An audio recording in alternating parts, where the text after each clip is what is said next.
Have you ever noticed how some people can walk into a room and say almost nothing, yet everyone feels their presence, while others explain themselves, try to be kind, try to be understood, and still get ignored? That is not bad luck. That is not timing. And it is definitely not random. Most people are not rejected because they lack talent. They are dismissed because, often without realizing it, they teach the world how to treat them. In a society built on appearances, performance, and quiet power games, respect rarely goes to the loudest or the nicest. It goes to the person who cannot be easily bent, easily read, or easily controlled. In this video, we are going to break down 5 behaviors that quietly destroy respect, both in the eyes of others and inside your own mind. And stay with me, because the last one is where many people lose everything they built with their words alone. This is not about becoming cruel. It is not about becoming cold for show. It is about seeing the social reality most people avoid. Weakness is often exploited long before it is ever pitted. Let's get into it. 1. Seeking validation. A man who constantly seeks approval is a man who unconsciously announces that he does not trust his own worth. You can see it everywhere.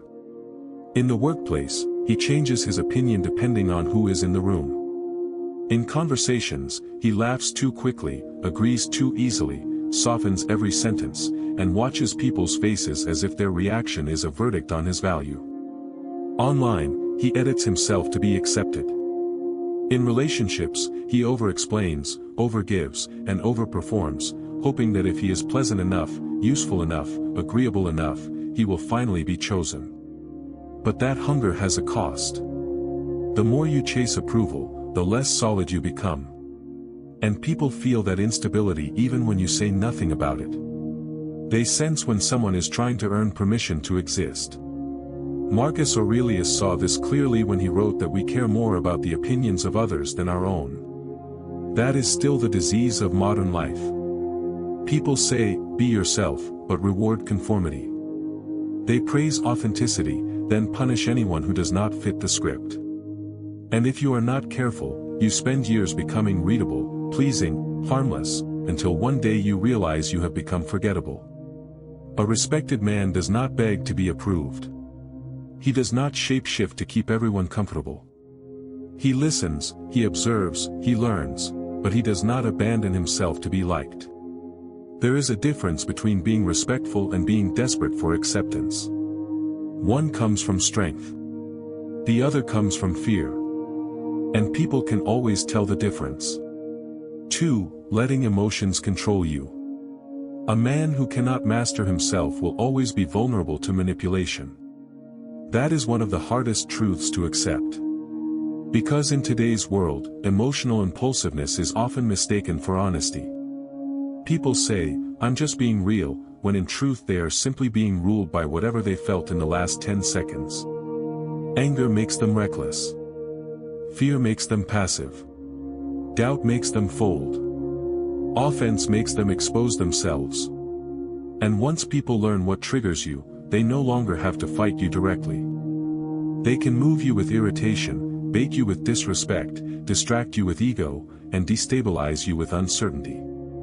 That is why self-control is not just inner peace. It is social armor. Epictetus said it plainly, no man is free who is not master of himself. That is not abstract philosophy. That is daily life. It is the meeting where someone tries to embarrass you and you do not rush to defend yourself. It is the family argument where you refuse to turn one harsh comment into a war. It is the moment you feel rejected, overlooked, insulted, or provoked, and still choose not to hand your nervous system to somebody else. Respected men do not react to every spark. They respond with timing. They let silence do some of the work. They understand that composure is frightening to people who expected access to your emotions. You do not build presence by feeling less. You build it by being harder to shake. 3. Making excuses. Weak men explain. Strong men adjust. That may sound harsh, but real life is harsher. The world may sympathize with your story for a moment, but it will not build your future for you. It will not hand you respect because your circumstances were unfair, your childhood was chaotic, your opportunities were limited, or your timing was bad. Many of those things are real. Many of them are painful. But if you build your identity around explanation, you slowly train yourself to live from the past instead of from power. We see this all the time. Someone says they want change, but every delay comes with a reason. They want discipline, but not discomfort. They want results, but not ownership. They say the environment is wrong, the people are wrong, the market is wrong, the season is wrong, their mood is wrong. And maybe sometimes all of that is true. But excuses have a hidden pleasure. They protect the ego from the humiliation of effort. Seneca captured it perfectly.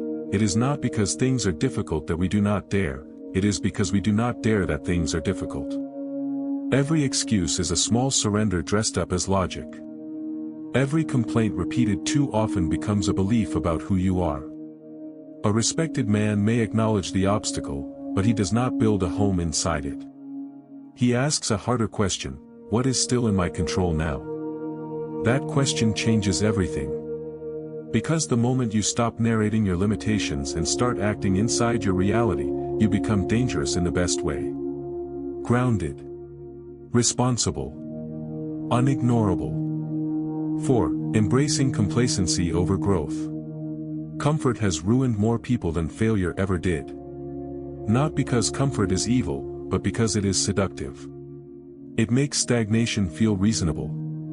It tells you that because you survived something difficult, you no longer need to evolve. It whispers that average is safe, that routine is enough, that your current identity should remain untouched. But respect dies when growth dies. A man who settles too early becomes easier to predict, easier to outgrow, and eventually easier to dismiss. He may still look stable on the outside, but inside he has stopped sharpening himself. He avoids challenge. He avoids reinvention. He avoids the discomfort that would expose the next level of his character. Marcus Aurelius wrote, "The impediment to action advances action. What stands in the way becomes the way." That line matters because it destroys the fantasy that growth should feel smooth. It won't. Real growth often feels like inconvenience, uncertainty, humility, and friction. Think about the man who stays in the same mental patterns for 10 years, then wonders why people no longer take him seriously. Or the man who talks about his potential as if potential were an achievement.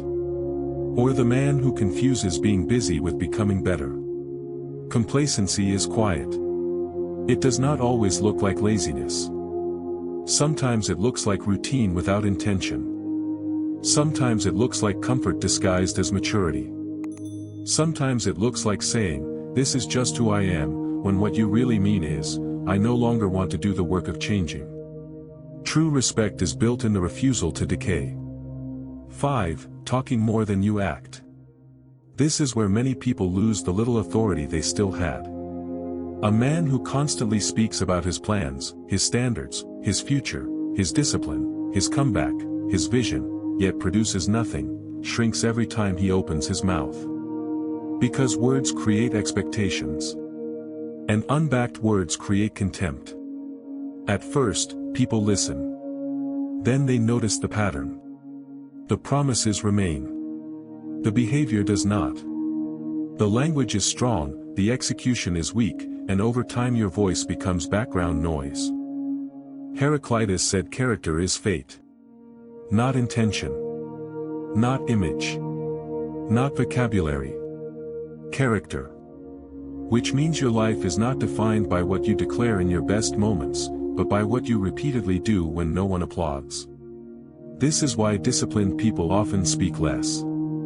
They understand that action carries a kind of authority explanation never will. They do not rush to announce every move. They do not advertise every internal breakthrough. They let results introduce them. And that silence has weight. In a society obsessed with performance, the rarest thing is not confidence. It is congruence. When your words and your behavior match, people trust you.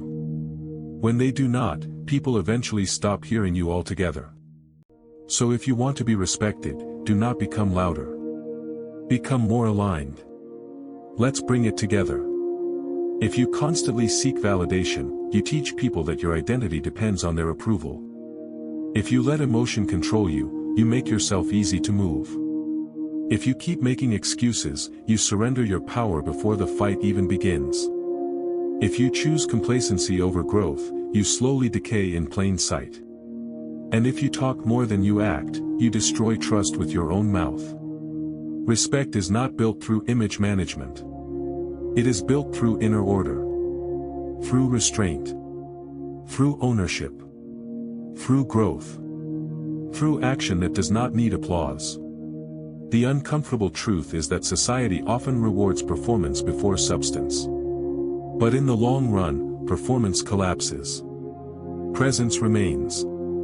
Character remains. Discipline remains. So ask yourself honestly, which of these 5 habits has been quietly making you smaller? Not to shame yourself. To see clearly. Because the moment you see clearly, you can start changing the pattern. And that is where real authority begins. If this spoke to something real in you, leave a comment with the habit you are done tolerating. And if you want more videos like this, deeper, sharper, and rooted in real power, subscribe and keep walking with silent authority.